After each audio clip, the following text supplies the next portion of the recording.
굉장히 뛰어난 CEO가 에이전트들을 잘 구성을 해 놓는다고 하면 AI를 직속으로 놓고 일을 시키게 되면 한 4개 정도만 있어도 몇백 명의 일을 해낼 수가 있거든요. 지금 9대1 정도의 비율인데 3년 후에는 AI와 인간이 5대5라면 앞으로는 1대9 또는 전부 AI가 대체하는 기업들이 이미 나오고 있고, 가장 큰 충격은 중간 관리층에서 올 거다. 중간에 있었던 새로운 가치를 창출하지 못하는 그런 계층들이 가장 위험할 거다. 한 사람이 관리할 수 있는 관리 한계가 보통 7명이거든요. AI는 그런 거 신경 안 쓰거든요. 데이터만 있으면 100명에 대한 패턴도 다 볼 수가 있고. 네, 안녕하세요. 티타임즈 이사민 기자입니다. AI가 기업 조직 운영 전반에 들어오면서 HR과 조직 운영 방식도 또 바뀌고 있죠. 그래서 모셨습니다. 황성현 교수님이십니다. 안녕하세요. 안녕하세요. 반갑습니다. 오랜만에 왔습니다. 그동안 잘 지내셨나요? 저는 미국에 매년 가서 이제 동향도 살펴보고 어떤 변화들이 있는지도 관찰하고 있는데, 사실은 작년에 조금 충격을 받긴 했습니다. 그러니까 저는 오랫동안 미국을 관찰해 왔지만 사실 미국 사회라는 게 크게 바뀌지 않습니다. 워낙에 거대한 조직이기도 하고 또 미국 사람의 특성상 이렇게 큰 변화를 바로바로 만들어내지는 않는 그런 특징이 있다고 생각을 했는데, 작년에 갔을 때 뭔가 좀 많이 바뀌는구나, 변화가 정말 꿈틀대는구나 라는 걸 느꼈는데, 올해 가서 또 한 번 이제는 정말 크게 바뀌는구나 이런 생각들을 하게 된 몇 가지 사건들이 있었던 것 같습니다. 각종 기업 관계자분들과 또 만나서 이야기를 나누셨다고 들었어요. 네, 이번에는 두 군데 지역을 다녀왔는데요. 첫 번째가 이제 시애틀 쪽에 마이크로소프트에 가서 이제 인사하시는 분하고도 면담을 좀 했었고, 그다음에 아마존에 계신 분도 만나게 됐었고, 그리고 나서는 이제 실리콘밸리로 내려와서 주로 구글 출신들, 제가 옛날에 같이 일했던 분들이라든가 엔지니어들, 메타, 애플, 넷플릭스에 계신 분들, 이런 분들하고 다양하게 좀 만날 기회가 있었습니다. 기술적인 변화가 업무에 영향을 주고 있다는 것은 누구나 다 아는 사실인 거고, 좀 차이가 있는 부분은 우리가 지금 많이 경험하고 있는 주로 한국 기업에서 AI에 관한 변화들은 아직은 LLM, Large Language 모델을 활용해서 정보를 추출하고 약간의 추론을 하는 것들에 많이 활용을 하고 있어서 실무진들이 보고서를 만들거나 할 때 활용을 많이 하고 있죠. 그런 것들은 굉장히 AI의 초보적인 수준이라고 생각을 하고요. 많이 앞서가는 기업들은 그것에서 좀 넘어서서 이제 에이전트를 쓰거나, 기술 기업들은 그것을 통해서 코딩을 사람이 더 이상 하지 않거나 업무를 완전히 자동화하는 그런 수준으로 지금 가고 있는데, 이번에 가장 놀란 점들은 미국에서도 기업들별로 현재 AI를 활용하는 수준이 굉장히 다르다라는 것들을 좀 알 수가 있었고요. 모든 기업을 얘기하기는 어렵지만 그 중에서도 개인적으로 바이어스가 좀 있을 수는 있으나, 저는 구글 출신이니까 구글의 움직임이 가장 좀 예사롭지 않더라. 왜 그러냐면, 일단 업무적인 것들에서 반영되는 것은 당연히 기본적인 거고, 관리자의 여러 가지 독특한 고유의 행동들, 이런 것들에도 AI가 굉장히 깊숙이 들어가 있다는 것들을 이번에 보고 놀랐던 것 같습니다. 관리자의 고유한 특성에 영향을 끼쳤다라고 하니까 더 궁금해지는데, 좀 어떤 게 있을까요? AI의 발전 단계를 보면, 이거는 하나의 이론이긴 하지만 오픈 AI와 제미나이가 바라보는 관점이 거의 비슷하더라고요. 한 5개 단계 정도로 AI가 발전할 거다라고 보통 보는데, 그 첫 번째 단계가 챗봇 수준의 AI. 우리가 이미 경험을 해오고 있죠. 지금 가장 많이 쓰고 있는 정도죠. 그다음에 두 번째 2단계가 리즈닝, 추론 단계를 통해서 지금 우리가 또 많이 쓰고 있기도 하죠. 제미나이 같은 것들이 추론을 통해서 인간이 생각하지 못했던 부분도 끌어내기도 하고, 세 번째 단계가 AI 에이전트 단계. 요거를 우리가 지금 향해서 가고 있다고 생각이 되는데, 전문가들 의견으로는 한 5년 정도 후에 올지 알았는데 그냥 3년 정도로 앞당겨질 것 같다라는 얘기도 하고 있고, 지금 많이 막 퍼져나가고 있죠. AI 에이전트들의 커뮤니티도 생겨나고 있고, 몰트북처럼 이런 게 막 우후죽순 생겨나고 있는데, 근데 저희는 아직 거기까지는 안 나와 있는 것 같고, 한 2.5단계 정도.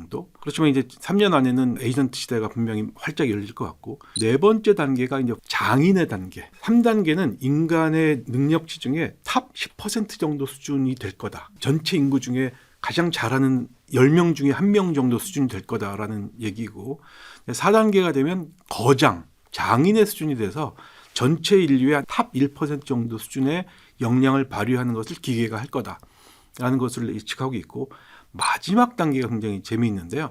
마지막 단계는 이 두 개 회사가 약간 다르게 정의를 하고 있는데, 구글 같은 경우에는 ASI, 그러니까 Artificial Super Intelligence, 정말 초인간적인, 보통 싱귤러리티라고 하는 인간의 모든 지능을 다 합친 것보다 더 뛰어난 것이 이제 기계가 발휘하게 될 거다라고 하는데, 오픈 AI에서 정의하는 용어가 되게 특이하더라고요. Organization. 마지막 단계는 조직에 전체적인 영향을 미칠 거다라는 것이 오픈 AI의 하나의 화두이자 정의였는데, 그게 굉장히 재밌게 봤어요.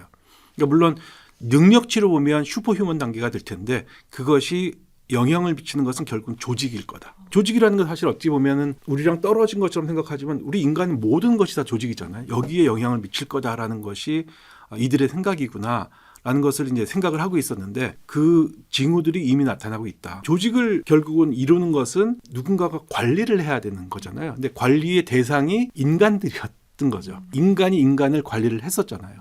근데 관리를 한다는 것은 조직을 먼저 구성을 하고 거기에 사람들을 집어넣어야죠. 몇 명이 필요한지를 예측해야 되고 그거를 직군별로 직무별로 배치하는 거 이거 다 사람이 했었죠. 그다음에 그 사람들을 조직에 잘 온보딩 시키는 거, 우리 조직 사람 만드는 거, 그게 두 번째. 그다음에 일을 어사인을 하고 거기에 목표를 주고 목표대로 잘 되고 있는지를 피드백 주고 피드백대로 하고 있는지를 평가하고 그 결과로 보상하고 또 그 결과로 승진도 일어나고 또 다른 업무에 배치도 하고 마지막으로 퇴직하는 이 과정이 인사의 전부이고 그게 관리 행동이라고 저는 생각을 하는데 그 행동들을 이미 AI가 하기 시작했다라는 것이 굉장히 큰 충격이었습니다. 뭐 그런 과정을 목격을 혹시 하신 게 있을까요? 이번에 미국을 가셔가지고? 사실 그런 기업들은 그런 것들에 대한 그 컨피덴셜리티가 굉장히 강하기 때문에 화면을 보여주지는 않죠. 그렇지만 실제 관리자들을 만나서 그 행동들이 어떻게 일어나고 있는지를 이제 확인할 수가 있었던 거죠. 이미 AI가 인간을 관리자 측면에서 좀 바라보고 있다라는 게 굉장히 우리나라 입장에서는 좀 충격적일 수가 있을 것 같아요. 사실 저도 충격이었습니다. 사실 제가 경력 34년 동안 가장 재밌었던 부분이 이제 구글에 있을 때 마지막 팀이 구글 브레인 팀, 제미나이라든가 이런 AI를 만들고 있는 전신이죠. 거기 데미스 하사비스라든가 제프리 힌튼이라든가 레이 커르조알, 제프 딘 이런 분들이 이제 한 팀으로 있었던 팀인데 그 팀이 벌써 2013년, 2014년 때 그런 모델들을 만들기 시작했었는데 그때 이런 세상이 당연히 오겠지라고 생각은 하고 있었는데 그 당시에는 한 2035년, 2040년 정도를 보통 내다보고 얘기를 했었는데 그게 생각했던 것보다 한 10년 정도 더 빠르게 매년의 그 발전 속도가 훨씬 빠르다는 걸 이제 눈으로 확인하니까 굉장히 놀랍기도 하고 약간 두렵기도 한 이런 상황인 것 같습니다. 그러니까 말씀하시는 게 미국 일부 기업은 이미 관리자의 업무를 지금 AI가 대체를 이미 하는 과정 중에 있다. 저희도 AI가 앞으로 뭐 일하는 방식을 바꿀 것이다 라고 말은 하지만 아직까지 그렇게 피부에 와닿지는 않는 것 같아요. 그래서 조금이나마 저희가 더 체감할 수 있는 그런 사례 같은 게 혹시 있을까요? 좀 나눠서 말씀드리면 가장 첫 번째가 조직 구조일 것 같아요. 오늘의 가장 주요한 얘기가 될 것 같은데 조직 구조가 완전히 우리가 생각하는 것과는 다르게 바뀔 거다. 인간의 조직은 99% 이상이 피라미드 조직이죠. 그러니까 누군가는 조직의 맨 위에 방향을 잡아야 되는 역할을 뭐 사장이든 회장이든 역할을 하시는 거고 그 밑에는 조금 더 많은 사람이 있고 그 밑에는 더 많은 사람, 더 많은 사람. 이렇게 쭉 피라미드 형태로 구성이 되어 있는 게 아주 정상적인 거죠. 사실 인간은 그 이상의 것들을 생각해 본 적이 별로 없어요. 많은 시도들이 있었지만 대부분 다 실패했어요. 그런데 한번 생각해 보시면 이런 피라미드 조직이 왜 이렇게 생겼을까? 제가 보기에는 여러 가지 시행착오를 거쳐서 가장 인간들을 관리하는데 효과적인 거예요. 맨 위에 있는 사람은 자기 바로 밑에 있는 사람만 관리하면 됩니다. 이 사람이 또 밑에 있는 사람을 관리하고 계속 내려가게 돼 있는 거죠. 그래서 목표도 캐스케이드라는 그런 폭포 방식으로 밑으로 쭉 하달되는 방식인데 이 피라미드 조직을 한번 우리는 잘 검토해 볼 필요가 있습니다. 피라미드 조직의 특징은 이렇게 가로선이 그어져 있다는 거거든요. 이 가로선이 그 사람들의 직급을 얘기하는 거지만 이 사람들의 권한과 책임도 다르게 만들죠. 근데 이 권한과 책임의 뒤에 숨겨져 있는 가장 큰 비밀은 정보의 차등입니다. 회장님보다 부회장님이 더 많이 할 수는 없어요. 부회장님보다 사장이 더 많이 할 수는 없습니다. 사장보다 부사장이 더 많이 할 수 없죠. 그걸 생각해 보면 제 관찰해 본 결과로는 보통 한 정보의 차등이 한 30% 정도 내가 100을 알고 있으면 한 70 정도는 주는 거죠. 왜냐하면 아무것도 안 주면 일이 안 되잖아요. 그러니까 일은 어느 정도 돼야 되는데 내가 알고 있는 전부를 주지는 않죠. 그것 때문에 내가 이 사람을 뭔가 관리하기도 하고 어떨 때는 혼내기도 하고 이럴 수 있는 무기가 생기는 거죠. 이게 피라미드 조직을 원활하게 돌리는 원동력이거든요. 여기서 힘이 나오고 권력이 나오고 파워가 납니다. 자, 그런데 지금 이러한 피라미드 조직이 한 5,000년 이상 공식적인 걸로만 따져도 이집트에서 피라미드를 만들 때도 분명히 이런 식으로 운영이 됐을 텐데 2000년 초반까지만 해도 너무 잘 작동을 한 거예요. 그런데 2000년 이후에 커뮤니케이션 기술이라든 기술이 너무 발전되면서 굳이 내가 이 바로 밑에 있는 사람만을 관리하지 않아도 되는 거 우리는 경험을 한번 했죠. 코로나 시대에 내가 100명하고 동시에 소통을 할 수가 있고 심지어 5천 명하고도 동시에 소통을 할 수 있는 장이 열렸다는 걸 확인을 했어요. 아, 이렇게 하지 않아도 되겠구나. 우리는 코로나 때 시도했다가 다시 옛날로 복귀를 한 상태라고 저는 보여주기. 많은 그 글로벌 기업들은 그때를 계기로 그런 식의 커뮤니케이션을 확산시키고 더 유지하고 있는 거죠. 그러다 보니까 중요한 것은 과거에 필요했던 이 많은 중간 관리자들의 역할이 기술에 의해서 대체가 될 수 있구나라는 것들을 경험을 하게 됐고, 그 얘기는 조직이 과거에는 이렇게 한 7개 정도의 계층이 보통 대기업에서는 이루어지게 되는데, 그게 이 중간이 기술에 의해서 플래트닝이라고 이제 하는 거죠. 납작해지는. 그래서 과거에 우리가 수평 조직은 불가능하다고 얘기를 했었는데 그게 가능해지게 된 거죠. 과거에 우리가 수평 조직이 불가능했던 이유는 중간에 인간이 있었기 때문에 불가능해졌는데 지금은 기술이 인간을 대체하기 때문에 가능하게 된 거다. 그래서 이런 거죠. 만약에 굉장히 뛰어난 CEO가 전략적인 사고를 가지고 방향을 잘 잡는 사람이 이 다음 단계인 에이전트들을 만약에 잘 구성을 해 놓는다고 하면, 아까 말씀드렸듯이 사람이 있을 때는 내가 정보를 70%씩 주게 되면 맨 밑에 있는 사람들은 갖고 있는 정보는 한 5% 정도밖에 안 되는 거죠. 그거를 여러 사람이 갖고 있는 거죠. 그런데 내가 만약에 에이전트라는 AI를 직속으로 놓고 일을 시키게 되면 한 4개 정도만 있어도 한 몇백 명의 일을 해낼 수가 있거든요. 만약에 이사민 기자님이 CEO라면 이 인공지능에게 내가 100을 알고 있으면 몇 정도의 정보를 주실 것 같으세요? 최대한 많이 넣어야. 최대한 많이 주시겠죠. 100을 다 주시겠죠. 내가 필요한 120도 주겠죠. 여기서 뭔가 이상한 게 안 느껴지시나요? 인간한테는 70이나 60밖에 안 주던 거를 기계한테는 다 준다는 거죠. 이게 약간 저는 그냥 아이러니한 것 같아요. 약간 역설적이기도 하고. 근데 그게 왜 그러냐면 경영자로서는 최대한의 성과를 끄집어내기 위해서 가장 나한테 유리한 행동을 하는 거거든요. 사람이 있을 때는 정보를 차등하고 60% 70%만 줬을 때 이 조직이 잘 유지가 됐었거든요. 그런데 여기에 AI가 들어오게 되면서 AI에게는 내가 사람들에게도 하지 않았던 얘기, 주지 않았던 정보를 다 주더라. 전 여기에 굉장히 많은 착안해야 될 점들이 있잖아요. 앞으로 조직을 운영하는 데 있어서 5년, 10년 안에는 이 조직 구조가 유지가 될 텐데, 그렇다면 인간과 AI가 공존하는 일이 당분간은 어쩔 수 없이 진행이 될 텐데, 그렇다면 공존을 하는 인간들에게도 어떤 식의 정보를 공유하는 것이 성과를 잘 달성하는 데 도움이 될 거냐라는 근본적인 고민을 좀 해봐야 될 때가 온 거다라는 생각을 한 거죠. 지금 만약에 우리가 9대1 정도의 비율인데 3년 후에는 AI와 인간이 5대5라면 앞으로는 1대9 또는 전부 AI가 대체하는 기업들이 이미 나오고 있고 많이 나올 거라고 생각되면, 그런 조직들을 우리는 어떻게 조직 구조화해야 될 거냐 하는 것들을 지금 고민을 해야 될 때가 왔다. 그런데 이번에 실리콘밸리를 가보니 그런 것들이 이미 시도되고 있고 돌아가고 있더라라는 것이고요. 그래서 그게 첫 번째 조직 구조에 대한 얘기가 되는 걸 거고요.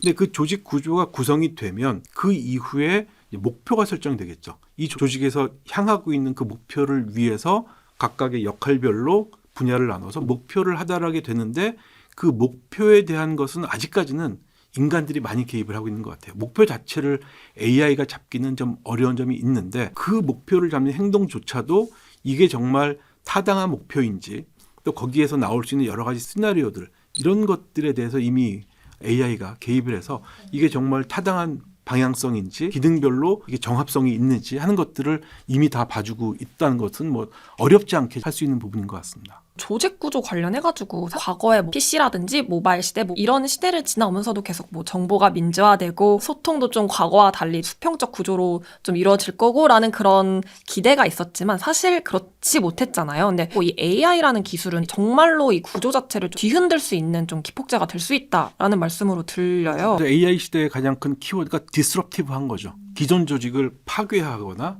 아니면 조직을 완전 뒤엎어버릴 수 있는, 그다음에 산업 체계도 완전 뒤엎어버릴 수 있는 파괴력이 있다는 게 AI의 특징이라고 얘기를 하는 거죠.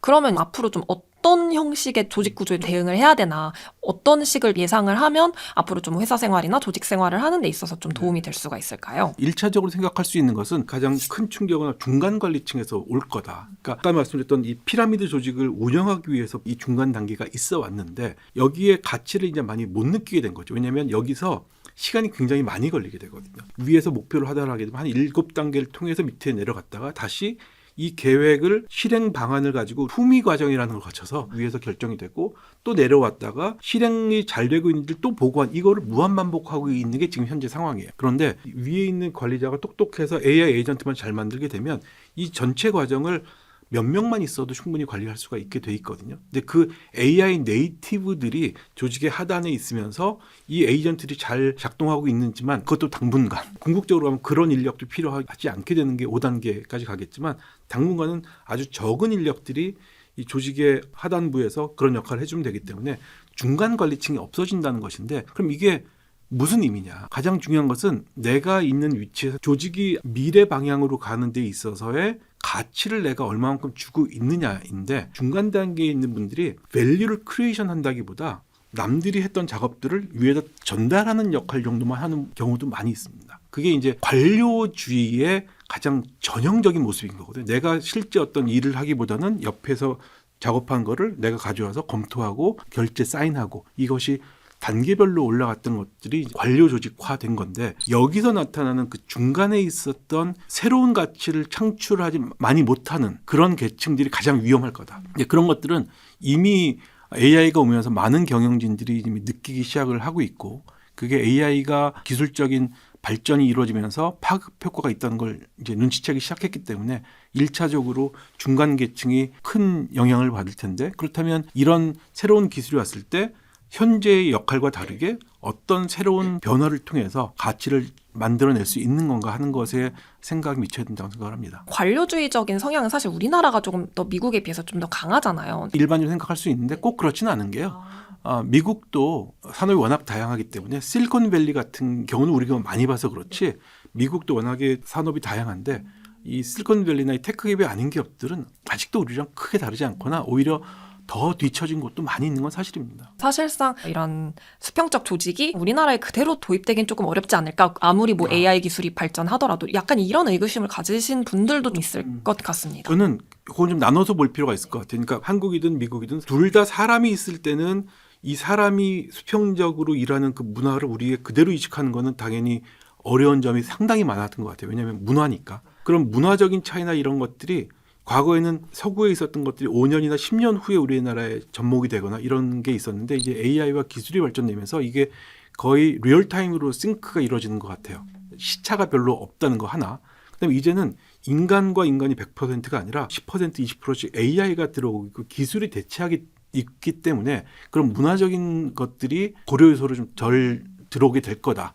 근데 거기에 한 가지 이제 우리가 고려해야 될 거는 인더스트리마다 차이는 좀 있을 거다. 아마 테크 기업이라고 하는 그런 기업들 또는 인더스트리 이쪽이 훨씬 더 빠르게 재편될 가능성이 있을 것 같고요. 1차 산업, 농수산 계열 또는 광업 이쪽은 아무래도 피지컬이라는 게 좀 더 많이 들어가죠. 산업이 밑으로 내려갈수록 인간의 피지컬이 좀 더 많이 개입을 하기 때문에 과거에 있었던 조직 구조는 조금 더 오랫동안 갈 가능성이 높다. 그래서 지금 유행하고 있는 피지컬 AI가 완전히 자리 잡아서 로봇이 인간보다 뛰어난 지능을 머리에 탑재하고 관절까지 완벽하게 움직여서 농사도 하고 이런 일이 벌어지기 전까지는 4차 산업, 3차 산업 순서적으로 아마 그런 파급 효과가 일어날 거다라고 생각을 하고 문화적인 것은 조금 덜 작용하지 않을까라는 생각은 하고 있습니다. 중간 관리자 분들의 그런 역할이 가치 부여 쪽으로 바뀐다면 내가 조직에 돌아가서 뭘 해야 되지? 하면 조금 애매할 수 있을 것 같아요. 좀 네. 어떻게 조언을 해주시겠어요? 앞으로 3년에서 5년 정도밖에는 못 내다볼 것 같고 그 이후는 사실은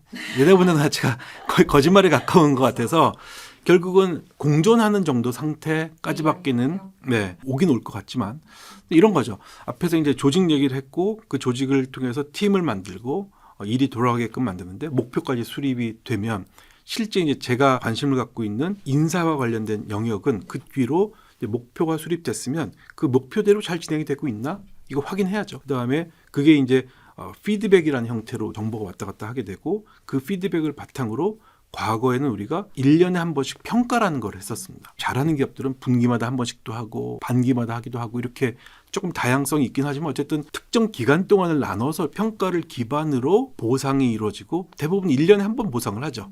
그다음에 보통 한 3년에서 4년 주기로 또 승진이 일어나고 이게 이제 인간이 해왔던 그런 패턴인데 이 각각의 영역들이 이제 AI를 통해서 이제 많이 달라지고 있다. 이제 그것들이 과거 산업 시대 때 PC 시대 모바일 시대를 거쳐서 조금씩 변화가 있었어요. 정보통신이 발달되면서. 근데 AI로 오면서 이제 완전히 그 기본적인 파운데이션 자체가 무너지거나 달리 갈 거다. 그래서 기존에 있었던 방법을 완전히 뒤엎는 사고들을 해야 될 거다라는 게 제가 지금 갖고 있는 생각이고요. 예를 들어서 피드백이라는 거는 보통 사람들이 1년에 한 번 받는 거죠. 그 1년에 한 번 받는 피드백은 내 평가 결과에 대한 설명이에요. 네가 왜 C등급인지, 네가 A등급이 왜 나왔는지를 그냥 설명받는 건데, 솔직히 얘기하면 설명이라기보다 그러니까 변명 같은 거예요.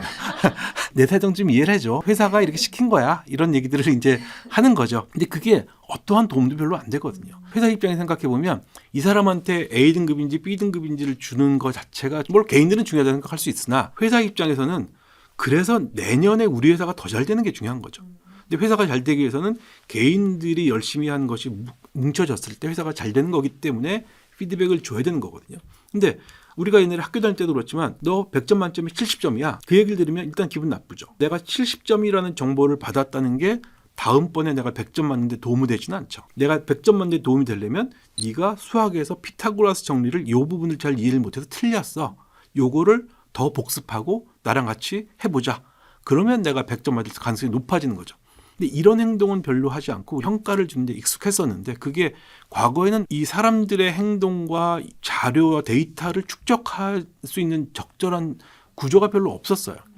그런데 지금 이 AI가 발전이 되면서 기존에 있었던 모든 정보들을 인간이 인지적인 한계 때문에 못하던 것들을 다 꿰뚫어서 파악을 해주고 있어요. 예를 들어서 우리가 주던 목표나 현재 개인들이 하고 있는 일에 대한 정보가 충분하다고 하면 요즘은 어떻게 가능하냐면 현재 우리의 회사에서 갖고 있는 10개 프로젝트 중에 1번 프로젝트에 업무를 하고 있는 사람들을 다 리스트업 해줘. 왜냐면 그 사람들이 지금 어느 정도 일을 하고 있는지를 알려줘. 그다음에 이 사람들 중에 A라는 프로젝트가 지금 론칭되는데 가장 기여한 사람이 누구야. 그다음에 이 론칭이 돼서 이 매출액을 업셀링 하는데 가장 공을 많이 세운 사람은 누구야. 또 이 사람은 어떤 일들을 했어.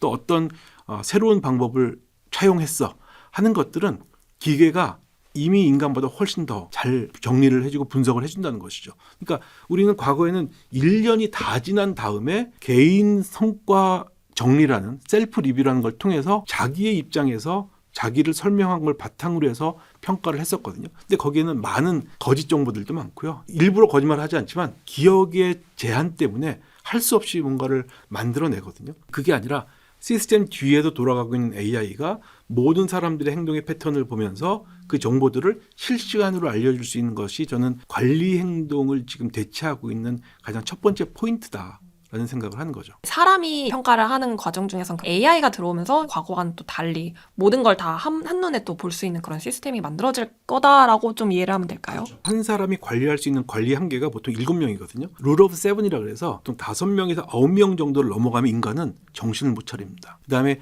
관리 행동 중에 가장 핵심적인 게 이제 1대1 미팅이라는 게 있는데 7명을 넘어가면 1대1 미팅이 거의 불가능해져요. 그래서 관리가 안 된다는 그런 이론적인 분석도 있는데 AI는 그런 거 신경 안 쓰거든요. 얘는 데이터만 있으면 100명에 대한 패턴도 다 볼 수가 있고 로직으로 충분히 알고리즘을 잡아낼 수 있기 때문에 그런 것들이 가능해진다는 걸 우리는 이제 빨리 파악을 해야 되는데 문제는 데이터가 있는 경우에 가능하다는 거죠. 그래서 우리가 지금까지 일해왔던 일의 기록이라든가 성과에 대한 기록 이것들을 하는 방식이 바뀌지 않으면 AI가 도움을 못 주는 거죠. 그래서 저는 일하는 방식 중에 가장 핵심은 기록 방식이 달라져야 된다라고 생각을 하는 겁니다. 사실 지금까지 우리가 했던 방식들을 보면 기록을 잘 안 합니다. 기록도 평가와 관련이 있으니까 기록을 하는 거예요. 그렇지 않으면 기록 잘 안 하죠. 근데 평가를 받는다고 얘기를 하면 밤새서라도 기록을 하죠. 내가 무슨 성과를 거뒀는지 무슨 일을 했는지. 그걸 보통 1년 단위로 했잖아요. 1년 단위로 하는 거의 가장 큰 문제는 이미 1년 끝났는데 정리해봤자 그 성과를 돌릴 수가 없잖아요. 근데 거기에 우리는 2개월이라는 시간을 쓰고 거기에 전 직원이 시간 낭비를 하고 그걸 가지고 또 보상까지 한단 말이죠. 이 성과가 나타났다는 걸 실시간으로 알고 실시간으로 행동 변화를 줄 수 있는 쪽으로 가야 되는 건데 문제는 그런 데이터를 기록하는 툴도 별로 없고 프로세스도 없고 그럴 만한 제도적인 방침. 그러니까 내가 이런 것들을 기록을 했을 때 도움이 된다는 걸 잘 모르는 거예요. 왜냐하면 어차피 평가는 연말에 할 거라는 생각을 했기 때문에 그런 거죠. 근데 우리가 일하는 방식 중에 가장 중요한 게 평가와 보상이 어쩔 수 없이 쫓아갈 수밖에 없는데 이 방식이 바뀌면 사람들의 기록하는 방식도 달라질 겁니다. 그 컨티뉴어스 피드백이라고 하는데 지속적인 피드백과 평가가 이루어지고 보상도 적절할 때 따라준다는 것을 사람들이 인지하게 되면 그 평가와 보상을 위해서라도 내가 필요한 기록을 할 거거든요.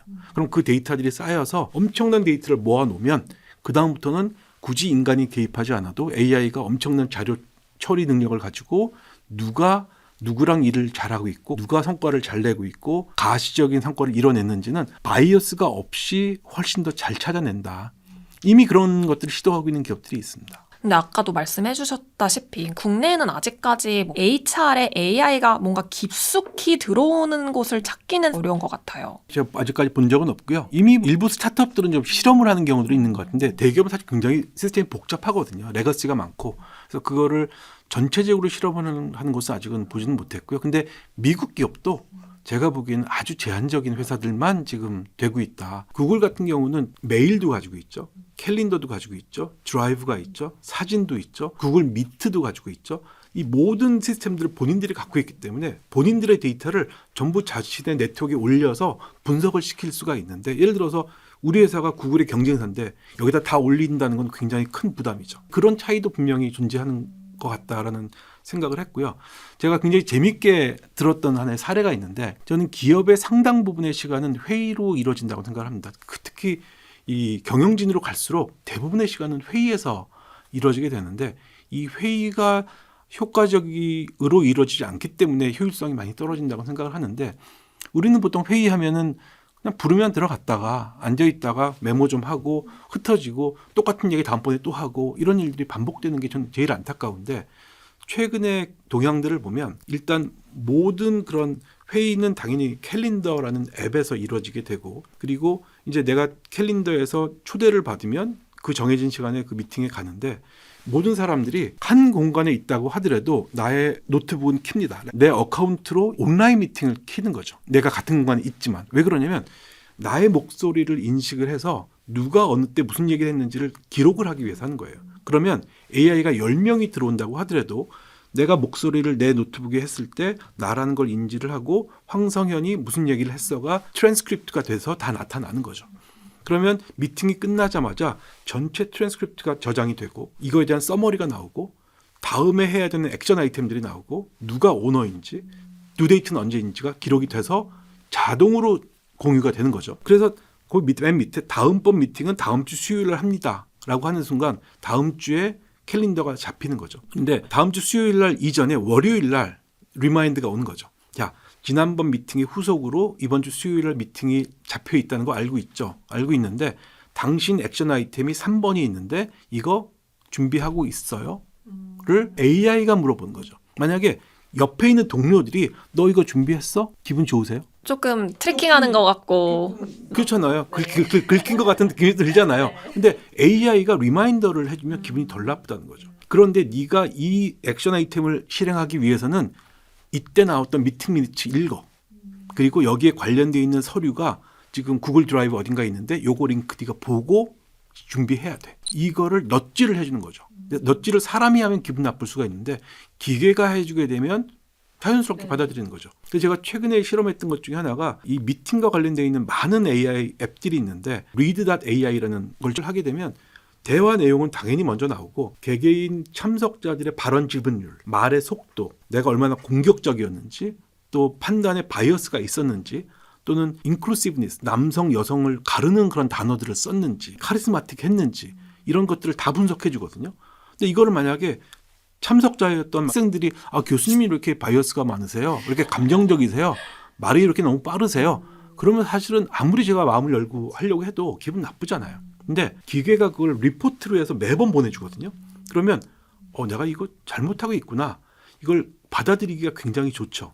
게다가 이런 실시간 리포트의 가장 중요한 점은 1년에 한 번 평가할 때는 두리뭉실한 얘기밖에 못 해주는데 그날 했던 내용에 대해서 피드백 그 자리에서 받으면 아주 내가 기억이 생생할 때 내가 진짜 그랬지. 이거는 내가 이런 행동을 했지.